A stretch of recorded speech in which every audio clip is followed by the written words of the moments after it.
Hey guys. What's up? Alex and Jessi here, and we're going to do a quick video talking about the 2023 Open and what you could possibly do now to start your off season, kickstart your off season as fast as possible, so that if you did not qualify for the top 10% or quarterfinals this year, you can make that happen next year. Yep. Or if you have some off season plans, some like local competitions, you can start to work towards those, because the reality of it is, and we'll talk about programming in a second, but the CrossFit Open really does kind of like lay the groundwork for programming in like the sport of fitness. So when CrossFit throws something new out, or at us, I should say, not out, but at us, local competitions kind of follow suit. You know what I mean? So it's, shuttle runs is a great example of that. I don't think we really saw much shuttle running before they were in the Open, and now it's kind of like a standard for local stuff. So to start off,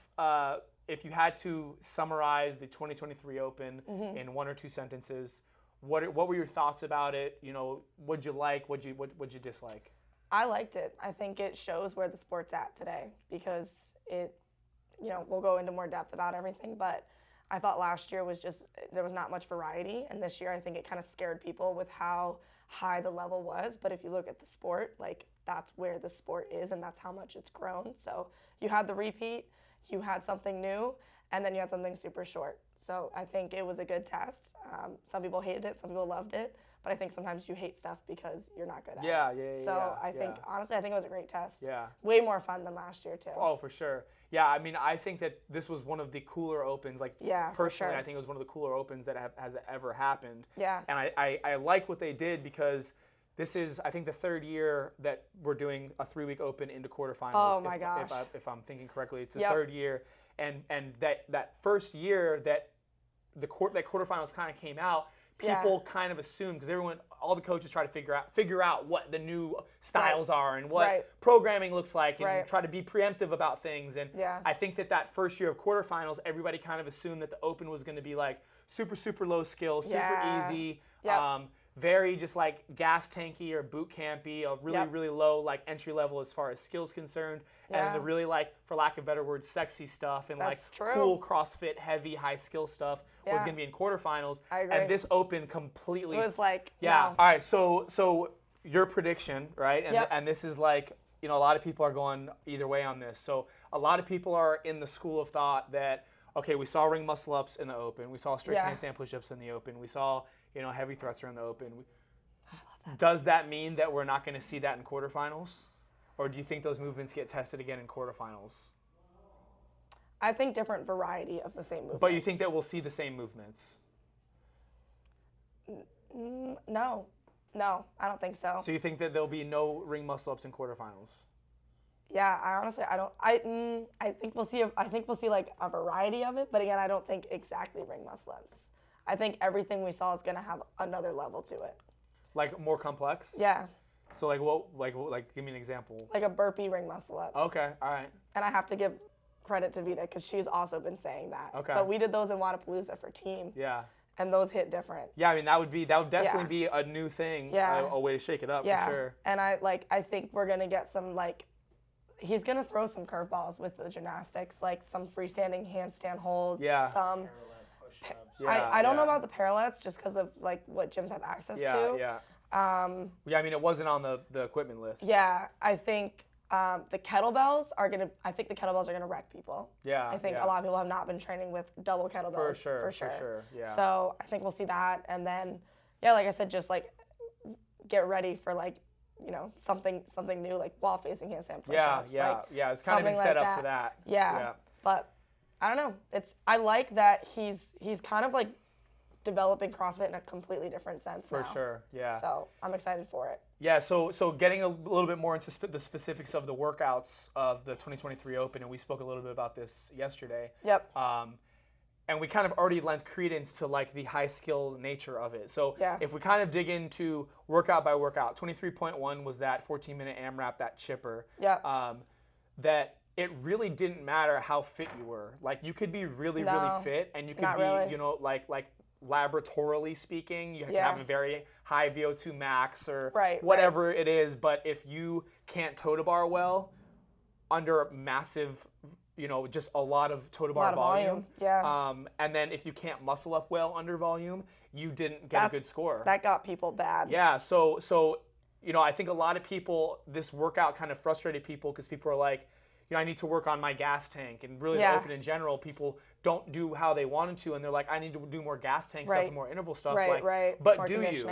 Like, if we sat down and looked at it, is that what actually stopped you? Right. Because the two things that potentially, we could call it three things, because some people, if those 30 cleans at 135 and 95, if those were not very light, you kind of got bogged down by those. Yeah, and it did, honestly, I think a lot of people's heart rates got up more on those singles than they expected. For sure, yeah. But the toe to bar was a big one. It's the toe to bar and the ring muscle ups that really got people, because some people took the whole workout to do toes to bar. Absolutely, and if we dig deeper into like the anatomy of a toe to bar, there could be some, some hip flexion issues. Yeah. It could be a strength issue. Yep. It could be a grip issue. Yep. So when we start to have conversations about what now, if that was a bad workout for you and you got bogged down for the toes to bar, those would be three places that you could kind of start as far as what you should be doing this off season. Yeah. And just getting muscle ups, because especially for the girls, I'm pretty sure if a girl got a muscle up, it was a top 10% score, like far into it. Yeah.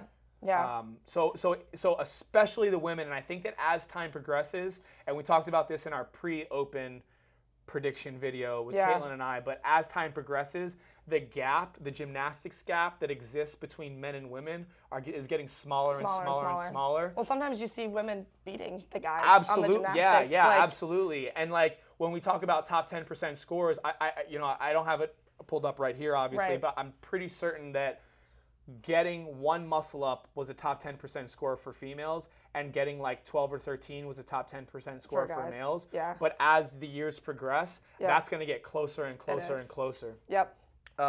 So moving on to 23.2, which was that shuttle run, burpee, pull up, obviously, then the thruster. Yep. So how did you feel about 23.2A? Personally, I hated it, but I liked it because it humbled people in a lot of sense. Like we were talking about burpee pull-ups the other day, and we have skilled athletes do burpee pull-ups all the time. And so I think it's a movement that kind of threw people off. Yeah. And it's like, maybe you've been working on burpees all this time, but have you done burpees like this before? Right. And so as much as I say I hated it, I actually liked how it tested you, because it showed weakness. And I think the shuttle run, it kind of came down to just like that was your break, and then the workout was really all in the burpees. Yeah. So it was unique, and I think there's definitely a little bit of a technique to it, but it just came down to those people that if they can just move on burpees, like they can just move on burpees. Yeah, and I agree. It was super unique. I think it was a cool test as far as just like upper pulling gymnastics, muscular endurance. Yeah, for sure. So I agree. I really do like it. And before I put my foot in my mouth, I do like, 23.1, there was a million ways to break it up, right? Yeah. How should you break the toes to bar up? Yeah. How should you break the wall balls up? And this was a lot more just really plain and simple, which I think is a really good move. Yeah, just which go. I think is a good sign of a sign of a good test. Yeah. Like I've always said that like a good test you shouldn't be able to hijack. I totally agree. It should almost be because programmed. You could. Well, but like this one though, you could walk. And that was the one problem that there was. I agree. And that was the one problem that there was. But I couldn't do it. I couldn't either. You wouldn't let me walk. Yeah. And then obviously, loved it. Yeah, B, you loved it. But no, honestly, I loved this test because it's really hard to be good at both of these. For sure. And that's CrossFit. Yeah. And I loved that test for that reason. It's like it showed where you needed to either be better or like it was really like you got to respect people that did well in both. Absolutely. Yeah, it was definitely like the fitter like if you did well in both, you're a fit human being. Yeah, absolutely. Yeah. And just to go back to, what now and what were the biggest deficiencies that people had that didn't make the top 10%, there's a 1 rep max. If you did not thruster a certain weight, if you don't have a certain, it's true. If you can't clean a certain weight, front squat a certain weight, and push press a certain weight, you're not going to thruster the weight you needed. So going back to, what should people be doing? I think a lot of people think that if they just get their heart rate up and just hit the class nonstop, they're going to address a bunch of holes. Absolutely and that's not. another example of structural things that need to be worked on outside of classes. Yeah, totally. Because you don't just wake up one day and get stronger. For sure, yeah. But you also don't just wake up one day and get better at burpees. Right, absolutely. So that's another reason that I think that's a good test. Yeah, and my one issue with that test was the thruster. Because I think that HQ was a little gray about what the standard, how things should have went down. I agree. There was not a clear standard on that. And I wasn't crazy about like opening the door for just the gray area in affiliates across the world on, you know, one knee rebending, both knees rebending, walking forward, like what were reps, what wasn't, and you know, obviously we can all sit here and say, oh, you know, Bosman should have programmed like this. Yeah. I would have probably programmed something that was a little bit easier to judge, like a that clean and jerk. Shocking. Hey, the bar starts on the floor and it ends overhead. I don't care how it gets there. Right. So that was a little frustrating from like an affiliate owner's perspective. No, I agree with you on that because I witnessed that a lot as an athlete, and I mean, having to submit my video, like, I was nervous, but, I mean, I did it fine. Right. So I do think the thruster called for a different strength that we don't usually get to see. So, like, that grit strength that I feel like a lot of times you don't see until semifinals or the games because you can't test, like, sleds, like, all this kind of, like, gritty strength. Yeah. But, like, you can test clean and jerks, which, like, you know, me compared to some other athletes, they might be able to clean and jerk more, but I can thruster more. So it's just, like, it was cool to see that type of test. A little bit more like absolute strength and less like speed strength. Right. So, I don't know. So I thought that part was cool, but I totally agree because, like, I was, like, watching some of those thrusters and I was like, I don't know if that technically counted. Yeah. And you shouldn't have to question it. It was tough, yeah. So, it was definitely not setting affiliates up for success. It's tough for an open one. If it was a quarterfinal one, Correct. everyone's submitting video. Yes, Totally. Certain caliber athlete. But, like, open, it's just, like, it's too much. Yeah. Which leads us to 23.3, which I think was one of the coolest workouts in open history. Yeah. But again, just to beat a dead horse, you had dubs, which, you know, obviously more elite people don't consider that to be high skill, but it is considered a skill movement. And then you had wall walks into strict handstand push-ups, and then you had heavy snatches. So again, you could have been as fit as you wanted to be, but if you couldn't do, you know, 20, you know, we'll call it 30 to 40 strict handstand push-ups under a bunch of fatigue, you're not going to get a good score. And if you can't snatch pretty significant weight, not just in a workout, but with local muscular fatigue in the strict handstand push-ups, then you're not going to get a good score. So again, when we have that what now conversation, everybody needs to get stronger.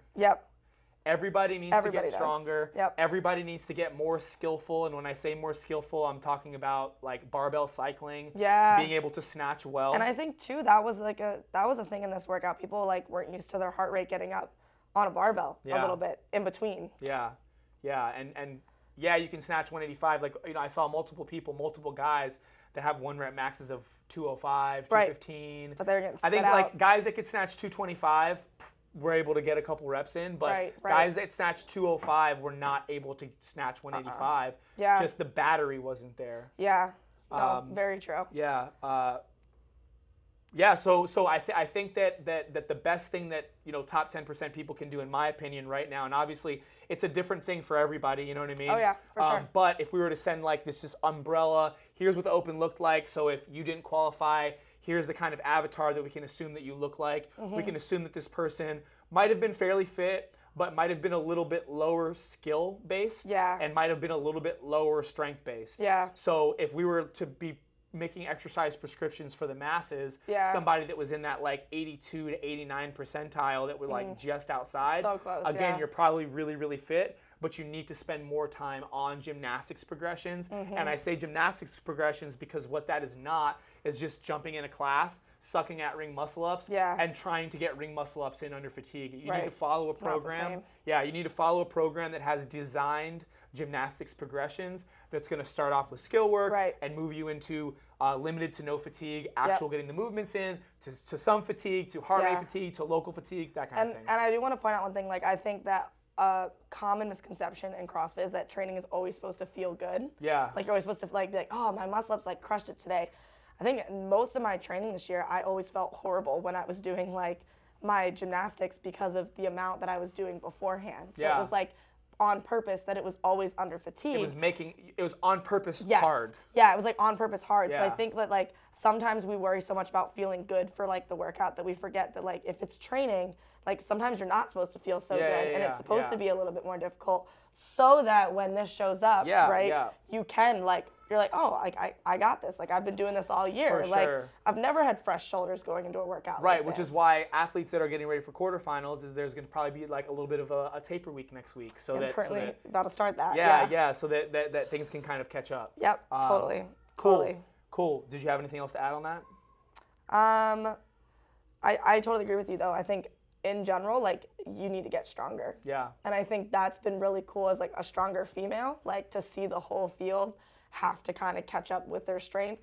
The girls' weight ended at 155. Yeah. Like that was awesome because one, it shows again the sport has grown so much, and two, like now it's showing that like you can't just be this one style athlete. You're no longer getting away with just having a good engine's enough. Yeah, every single week it like messed up a certain type of specialist. It really did. You could not. There was no hiding in any of this. Yeah, the top 100 in the world as of right now are truly the top 100 in the world. Yeah, I totally agree. This was not a biased open in any way. I think it was super well rounded. Yeah, and way more fun. Yeah, absolutely. I'm so happy there were only 10 wall walks too. Yeah. All right, cool.